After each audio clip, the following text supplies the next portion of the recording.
கள்ளக்குறிச்சி மாவட்டத்தில் முதலமைச்சர் ஸ்டாலினின் பிறந்தநாளையொட்டி அகில இந்திய ஏ-கிரேடு கபடி போட்டி நடைபெற்றது. கள்ளக்குறிச்சி மாவட்டம் வாணியந்தல் கிராமத்தில் உயர்கல்வித்துறை அமைச்சர் கோவி செழியன் பெண்கள் மற்றும் ஆண்களுக்கான அகில இந்திய ஏ-கிரேடு கபடி போட்டியை தொடங்கி வைத்தார். இப்போட்டி முதலமைச்சர் ஸ்டாலினின் பிறந்தநாளை முன்னிட்டு நடைபெறும் நிலையில் பல்வேறு மாவட்டங்களில் இருந்து 50க்கும் மேற்பட்ட அணிகள் கலந்து கொண்டு விளையாடினர்.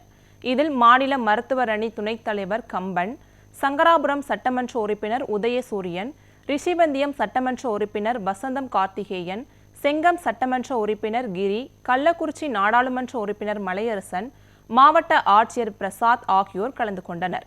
இப்போட்டியினை கள்ளக்குறிச்சி ஒன்றிய குழு பெருந்தலைவர் அழமேலு ஆறுமுகம் ஏற்பாடு செய்திருந்தார். காலிறுதி சுற்று, அரையிறுதி சுற்றுகளில் தேர்வானவர்கள் இறுதிப் போட்டியில் விளையாட உள்ளனர். மேலும் சிறப்பாக விளையாடிய வீரர் வீராங்கனைகளுக்கு தங்க மோதிரம் வழங்கப்பட்டுள்ளது.